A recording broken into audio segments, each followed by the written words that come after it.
Aujourd'hui, on va reprendre les travaux sur la 330 CI. Ça fait un moment qu'elle est là et qu'elle attend. Pas que je suis particulièrement peu motivé à travailler dessus, mais j'avais quand même d'autres choses à faire. Et mécaniquement, je préfère qu'elle soit vraiment au point pour pouvoir en profiter. Et poursuivre les petites opérations que j'avais faites qui sont incontournables sur la M54, ben, j'avais fait la Van Disa. Et ce qui est bien aussi, alors ça c'est moins urgent parce que les risques de casse sont moindres, c'est de remplacer aussi la vanne PCV avec le circuit de recyclage des gaz d'échappement, enfin non de l'huile. Et pour ce faire, moi j'aime bien démonter l'admission. Il y en a qui s'embêtent à ne pas le faire, mais je trouve ça dommage puisque c'est l'occasion aussi de changer ces joints qui, au bout de quelques années, sont durs comme du bois et ont tendance à être fuyards. Il y a cela, puis il y a le joint du papillon. On a de quoi également remplacer les joints des injecteurs. Et ça, c'est un bonbon. Voilà. Ça n'a rien à voir. Et la dernière pièce, vous me direz, qu'est-ce que c'est? Le carton là. Ah, c'est pas dommage ça. Cadeau du vendeur. C'est la machine que j'ai achetée il y a quelques temps et dont je suis plutôt content, que je vais utiliser avant tout sans faire tourner le moteur pour essayer de trouver des fuites. En fait, c'est une machine à fumer. Il y en a qui les fabriquent pour 3 fois rien. Vu que j'en aurais su assez souvent l'usage, je me suis dit que 150 € dépensés dans ça, ce serait bien investi. Donc j'ai craqué pour ça, je regrette pas parce que ça m'a permis de faire des choses déjà assez intéressantes, je vous montrerai. Là, on voit apparaître les premiers endroits où on va devoir faire attention au montage. Petite fuite là, et si on fait bouger le soufflet, c'est encore pire. Donc là, il faudra faire attention contre l'étanchéité. On a une autre fuite là-bas.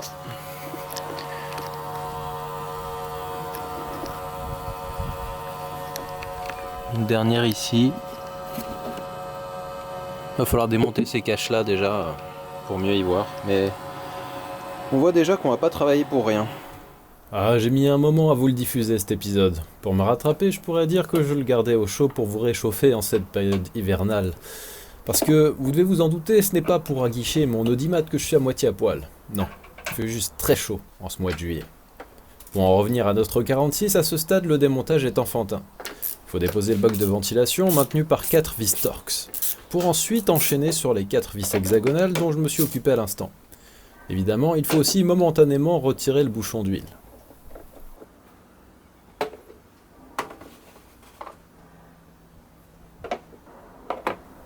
Rassurez-vous, durant cet épisode, on ne va pas se contenter de retirer des caches moteurs. Et si vous êtes habitué à la chaîne, vous savez comme ça peut rapidement partir en vrille quand j'ai décidé de me lancer dans une opération rapide et simple.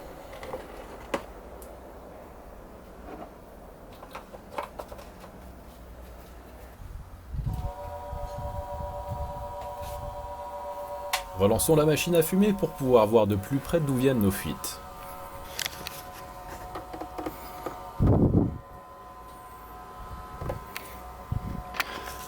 Et ben ça c'est inattendu, mais on dirait bien que cette vis n'est pas serrée. On va vérifier ça. Je dirais plutôt foiré. Ouais. Et on va forcer un petit peu.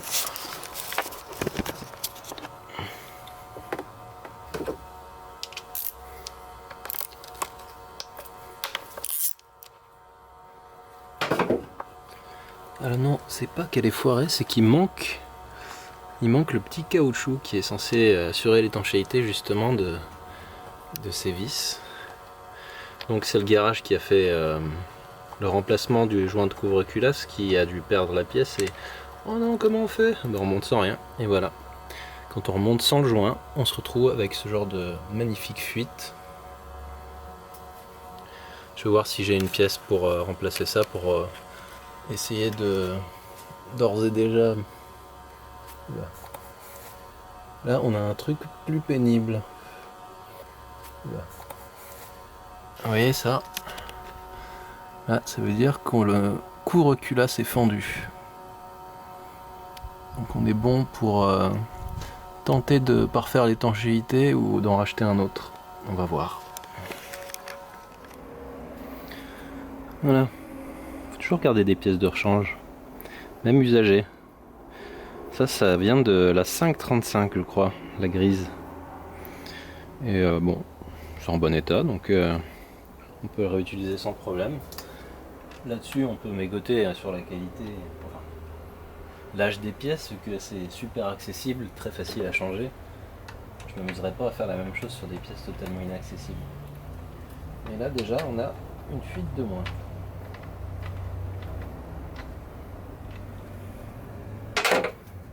Voilà. J'ai rajouté un peu de pâte ici sur notre fissure. C'est un bon produit, on va voir si ça suffit à contenir l'air à l'intérieur du moteur.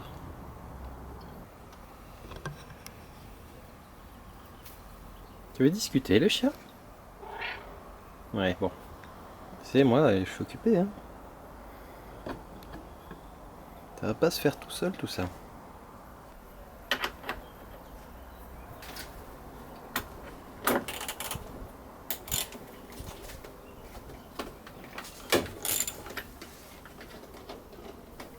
La suite des opérations implique la dépose du collecteur d'admission. On va remplacer le système de séparation des vapeurs d'huile, appelé aussi désuileur ou canister.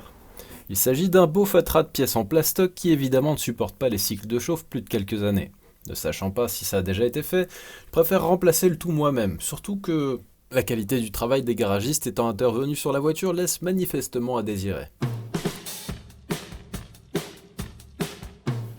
Dans mon cas, je vais retirer la rampe d'injection, toutes les durites liées au système d'admission, les quelques sondes qui traînent par-ci par-là, quelques morceaux du faisceau électrique sur notre chemin, ainsi que les vis de maintien par-ci par-là, étudiés pour nous mener la vie dure. Au global, l'admission et ce qui traîne autour est particulièrement pénible à traiter sur les 6 cylindres BMW depuis le M50, et avec le temps et la complexification de tous les systèmes liés, ça s'est pas arrangé.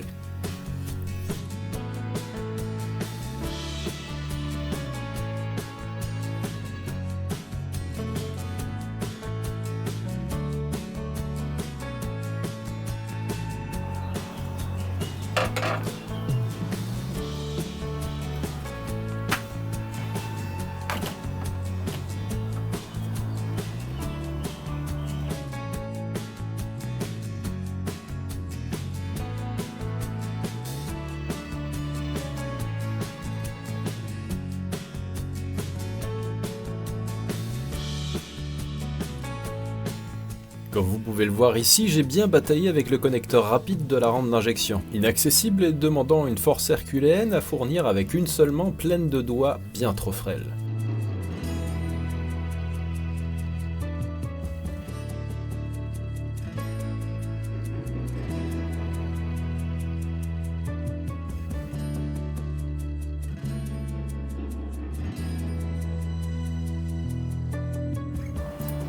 Ça y est, on arrive au bout.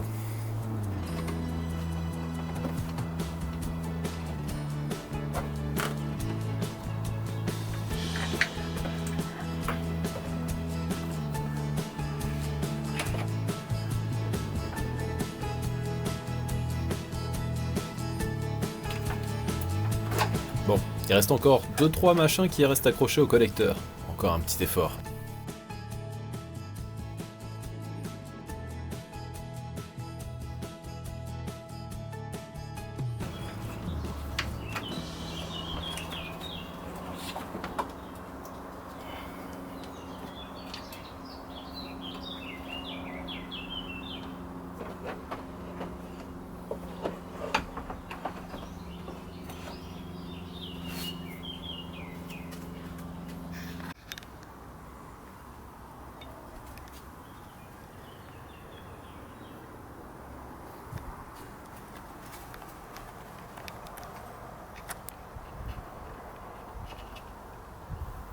Les joints de collecteur ne sont pas aussi périmés que d'habitude.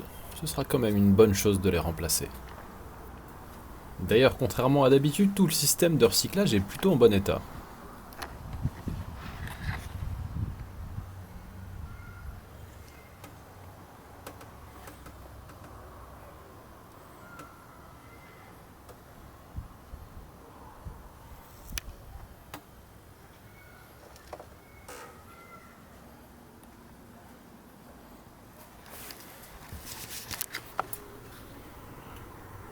vous présente la vanne PCV, pièce centrale de ce système, et bien planquée bien entendu.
N'oublions pas le petit tuyau raccordé à la jauge à huile.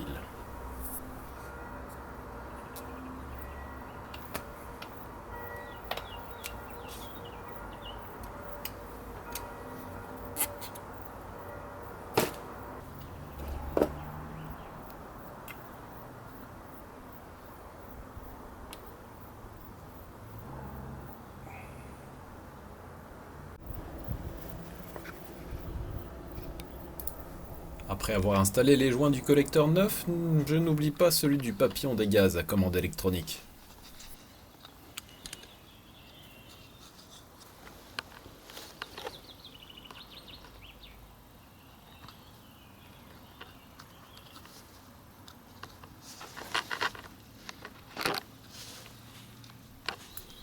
Je vais maintenant remplacer les joints des injecteurs, mais également les tout petits filtres présents côté arrivée de carburant. Il requiert une méthode peu académique pour être retiré, mais en étant un minimum délicat par ailleurs, on y arrive. Un peu perplexe quant à leur utilité dans un circuit déjà doté d'un filtre à essence, je redoute surtout qu'il se décompose pour venir boucher l'injecteur.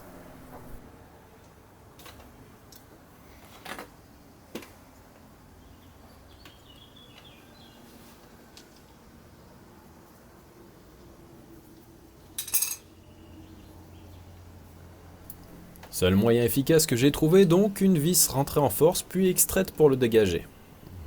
Ou en retirer la majeure partie en tout cas. Le reste pouvant être enlevé avec un petit tournevis plat.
Je vous épargne le remontage de tout ce foutoir. Vous n'avez pas besoin de moi pour replacer les opérations de dépose en sens inverse, je pense.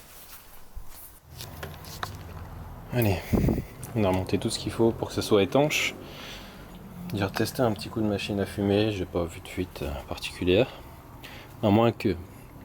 Enfin, si on oublie l'autre joint manquant qu'il y avait là et que j'ai aussi remis en place. Donc finalement, il n'y avait pas que la... Ouais, ça fait un paquet de fuites quand même. Étonnant qu'elle tournait pas moins bien que ça. Allez, l'heure de vérité. Voilà, la pompe marche un peu plus longtemps puisque le circuit était vide. On va refaire un deuxième tour. J'ai entendu les... D'accord.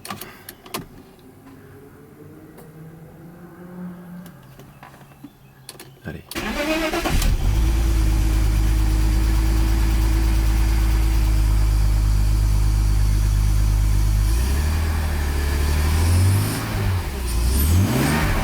Et tout ça continue à fonctionner sans accroc jusqu'à aujourd'hui. La consommation se stabilise aux environs des 10 litres au 100 pour mes trajets quotidiens et je n'ai rien à déplorer du fonctionnement de ce moteur. Il tourne parfaitement bien.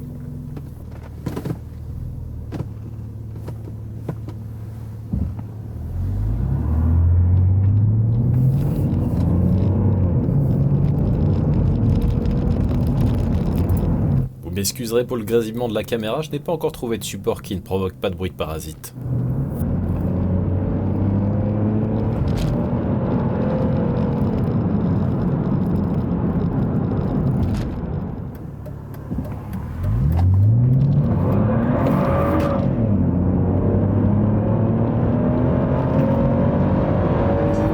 Voilà, encore une opération de routine effectuée sur la 330 Ci. Il nous reste encore la partie train roulant à aborder, ce qui devrait éliminer tous les jeux que je me suis habitué à sentir dans la direction notamment. Alors on se retrouve un de ces quatre pour la suite. En attendant, il me reste plus qu'à vous souhaiter une excellente année à venir. Pourquoi ne pas vous abonner pour fêter ça, si ce n'est pas fait? Allez, j'arrête le harcèlement. Bye!